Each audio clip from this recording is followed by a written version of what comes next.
Episode 93 to 95। Arjun ने कुछ नहीं कहा। इसके बजाय वह हार मानकर हंसने लगा और जाने के लिए मुड़ा। माया जी अभी भी अपने आप से बुदबुदा रही थी। आंखों के लिए कैसा नजारा है। हेनरी की भौहें तन गईं। क्या यह मिस्टर कपूर की सास थी? वह बहुत ही उत्साही और असभ्य थी। मिस्टर कपूर सचमुच बदकिस्मत थे कि उन्हें ऐसी सास मिली। इंतजार। हेनरी ने अर्जुन को पुकारा और उसके सामने खड़ा हो गया। वह अपनी सास के व्यवहार से खुश नहीं था, इसलिए वह मिस्टर कपूर के लिए कुछ करना चाहता था। ये कौन है? हेनरी का स्वर रोहन से बात करते समय ठंडा था। रोहन ने तुरंत प्रशंसात्मक अंदाज में जवाब दिया, प्रोफेसर हेनरी, ये है। परिचय समाप्त होने से पहले ही माया जी ने बेवजह डांटना शुरू कर दिया। तुम कौन हो, बूढ़े चिड़चिड़े? क्या तुम उस कमजोर के लिए बोलना चाहते हो? बूढ़ा चिड़चिड़ा। वहां उपस्थित सभी लोग अचंभित रह गए। ये पहली बार था कि हेनरी को अपने कई वर्षों के चिकित्सा अभ्यास में इस तरह से डांटा गया था। उस समय वह इतना क्रोधित था कि उसका सारा खून उसके सिर की ओर दौड़ पड़ा। उसके साथ खड़े उसके प्रशिक्षुओं को भी ऐसा ही महसूस हुआ। वे उस महिला का मुंह फाड़ने के लिए बेताब होकर उसे घूर रहे थे। रोहन और भी हैरान हो गया। उसने माया जी की बांह को बुरी तरह खींचा। माया आंटी, बदतमीजी मत करो। वह, मुझे परवाह नहीं। जो लोग उस बेकार मूर्ख अर्जुन के लिए बोल सकते हैं, उनका इससे बेहतर क्या हो सकता है? अपनी तरफ देखो, तुम पहले से ही इतने बूढ़े हो चुके हो, फिर भी इतने भड़कीले कपड़े पहने हुए हो। क्या तुम छोटी लड़कियों को लुभाने की कोशिश कर रहे हो? तुम्हें अपने बुढ़ापे का कोई सम्मान नहीं है। माया जी ऐसी महिला थी जो किसी को डांटने से पीछे नहीं हटती थी। उसके शब्द बहुत जहरीले थे। कुछ तो बोलो, बूढ़े आदमी। तुम अब क्यों नहीं बोल रहे हो? अभी तुम बहुत उग्र थे। अब तुम कुछ कहने की हिम्मत क्यों नहीं कर रहे? क्या मैंने तुम्हारा भेद खोल दिया? बेशर्म बुढ़िया। बह। माया जी ने अपनी भौहें ऊपर उठाते हुए अहंकार से अपनी बाहें छाती में दबा लीं। उसके शब्दों का चयन उतना ही जहरीला था जैसे कोई मछली वाली सड़क पर गाली दे रही हो और हेनरी को बुरी तरह कोस रही हो। उसकी नजर में डरने की कोई बात नहीं थी। पूरा समूह स्तब्ध रह गया। रोहन इतना भयभीत हो गया कि वह कांपने लगा। एक ओर अनिका की मां थी और दूसरी ओर एक चिकित्सा दिग्गज। आंटी माया जी, क्या आप जानती हैं कि वह कौन है? रोहन चिंतित हो गया था। उसने माया जी को एक तरफ खींच लिया और समझाया। वह हेनरी टनर है। हेनरी कौन? मुझे परवाह नहीं कि वह कौन है। मैं उसे नहीं जानती। माया जी ने अपना हाथ हिलाया। एक अज्ञानी ग्रामीण महिला की तरह अभिनय किया। माया आंटी, अब आप बड़ी मुसीबत में हैं। प्रोफेसर हेनरी टनर एक अंतर्राष्ट्रीय स्तर पर मान्यता प्राप्त डॉक्टर हैं और देश के चिकित्सा समुदाय में एक किंवदंती हैं। यहां तक कि काउंटी के उच्च पदस्थ लोग भी उनके मरीज हैं। रोहन पागल हो गया था। उसने वस्तुतः अपनी कब्र खुद खोद ली थी। यदि वे इस व्यक्ति को अपमानित करते तो उन्हें बरी होने से पहले 10 बार अपना सिर कटवाना पड़ता। जब माया जी ने रोहन की बात सुनी, तो वह इतनी डर गई कि उसका संतुलन बिगड़ गया। ये बूढ़ा आदमी इतना शक्तिशाली है। माया जी ने हेनरी की ओर भयभीत दृष्टि से देखा जो पास ही खड़ा था। और उसके चेहरे पर पत्थर जैसी नजर थी।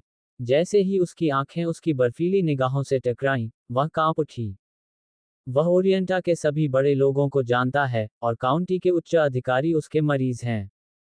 माया जी सदमे से लगभग बेहोश हो गई। वह अहंकारी और दबंग होने की आदी थी। अब इतने शक्तिशाली व्यक्ति की उपस्थिति में माया जी जोर से सांस लेने की भी हिम्मत नहीं कर पा रही थी। वह बहुत चिंतित थी। माया जी से बात करने के बाद रोहन जल्दी से प्रोफेसर हेनरी के पास वापस गया। उसने झुककर माफी मांगी। प्रोफेसर टनर, मुझे माफ करें। आंटी माया जी ने आपके बारे में नहीं सुना और आपको नाराज कर दिया। मैं उनकी ओर से माफी मांगता हूँ। हेनरी टनर से बात करना आसान नहीं था। वह ठंडी आवाज में झल्ला रहा था, उसकी निगाहें ठंडी थीं। इस समय माया जी को एहसास हुआ कि उसे कुछ कहना चाहिए। वह जल्दी से वहां पहुंची।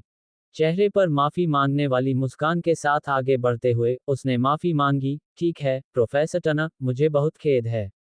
मुझे नहीं पता था कि आप कौन हैं। मैं यहाँ माफी मांगूंगी, मुझे खेद है। माया जी कांप रही थी।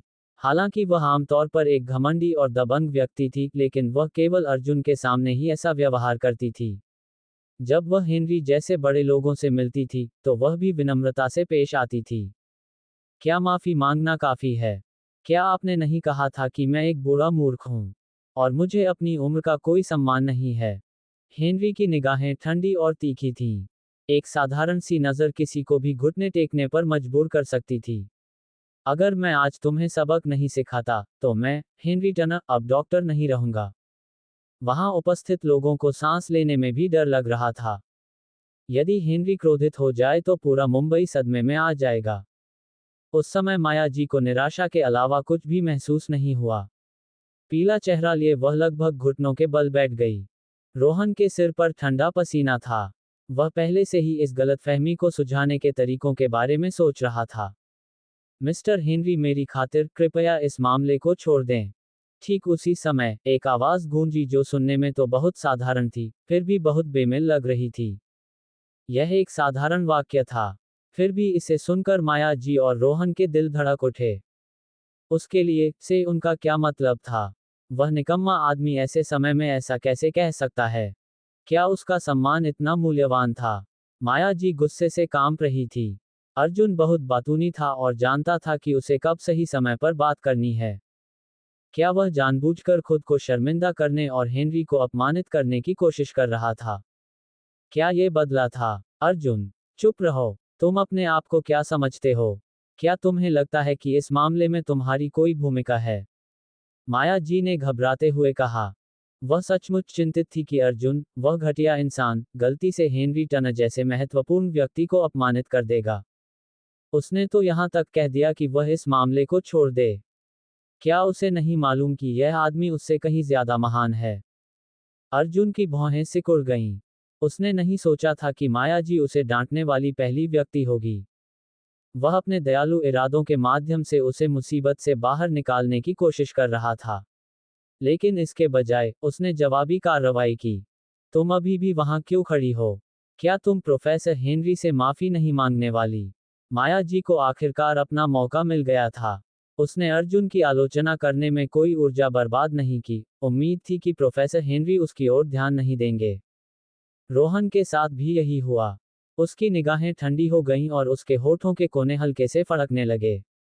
उसे बहुत बुरा लगा। उसे अर्जुन पर विश्वास ही नहीं हुआ। वह इस समय इतना व्यंग्यात्मक ढंग से कैसे बोल सकता है? यदि उन्होंने प्रोफेसर हेनरी को नाराज कर दिया तो वे सभी बड़ी मुसीबत में पड़ जाएंगे।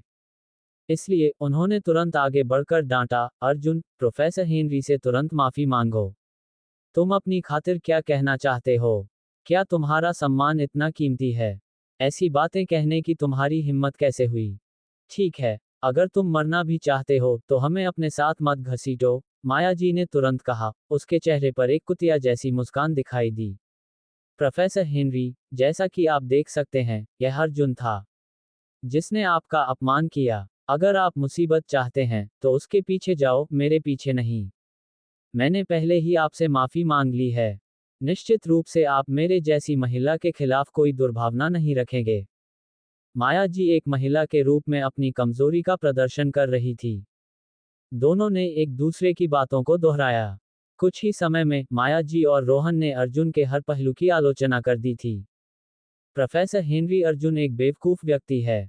कृपया उसके स्तर तक मत गिरो, रोहन ने अपने चेहरे पर एक प्रशंसापूर्ण मुस्कान के साथ कहा, इससे पहले कि वह अर्जुन पर झपटने के लिए मुड़ा। आप किस बात का इंतजार कर रहे हैं? क्या आप प्रोफेसर हेनरी से माफी नहीं मांगने जा रहे हैं?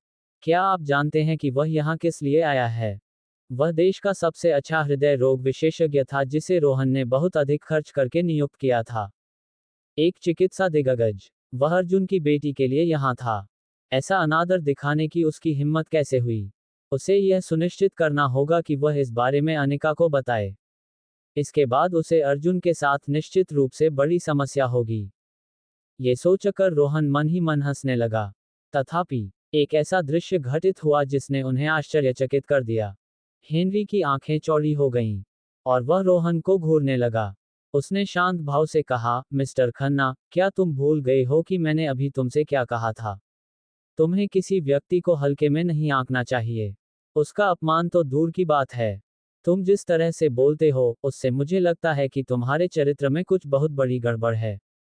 हेनरी को अंततः समझ आ गया। यह अजीब सास और रोहन खन्ना स्पष्ट रूप से मिस्टर कपूर से घृणा करते थे। वे अवश्य ही अंधे होंगे। यदि मिस्टर कपूर की असली पहचान उन्हें बता दी जाए तो वे संभवतः घुटनों के बल बैठकर दया की भीख मांगेंगे। घबराए हुए रोहन ने जल्दी से सहमति में सिर झुकाया। प्रोफेसर हेनरी, आप सही हैं।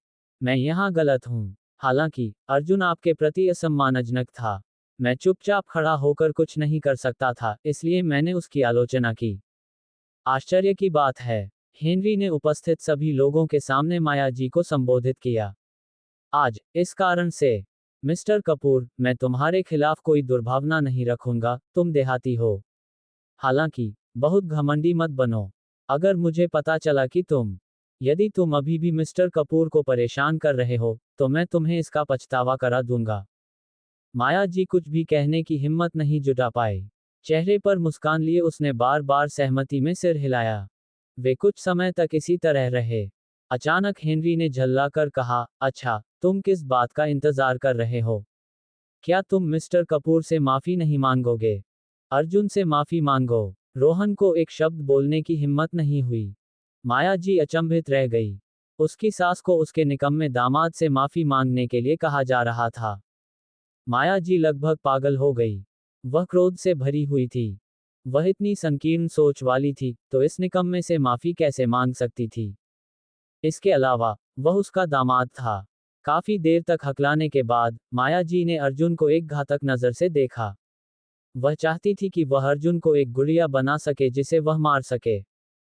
अर्जुन भी चौंक गया। उसने कभी नहीं सोचा था कि हेनरी अपनी शक्ति का इस तरह से इस्तेमाल करेगा। इसलिए उसने तुरंत अपना सिर हिलाया और हाथ हिलाया। नहीं, नहीं, नहीं, मिस्टर हेनरी, मैं वाकई ठीक हूँ। हालांकि हेनरी ने पीछे हटने से इनकार कर दिया। अपनी अभिव्यक्ति अभी भी ठंडी रखते हुए उसने माया जी को घूरते हुए धमकी भरे अंदाज में कहा, आप माफी न मांगने का विकल्प चुन सकती हैं। हालांकि मैं आपको बताना चाहूंगा कि मुंबई के प्रतिष्ठित लोग भी मुझे सम्मानपूर्वक प्रोफेसर हेनरी के नाम से संबोधित करेंगे। थप्पड़। यह माया जी की ओर एक आभासी थप्पड़ था। वह तो एक आम महिला थी, तो वह हेनरी जैसे शक्तिशाली व्यक्ति के खिलाफ जाने की हिम्मत कैसे कर सकती थी? इस प्रकार, हालांकि वह ऐसा करने में अनिच्छुक थी, उसके पास अर्जुन से अनिच्छा से माफ कीजिए कहने के अलावा कोई विकल्प नहीं था। उसका रवैया बहुत अच्छा नहीं था, लेकिन कम से कम उसने ये कहा।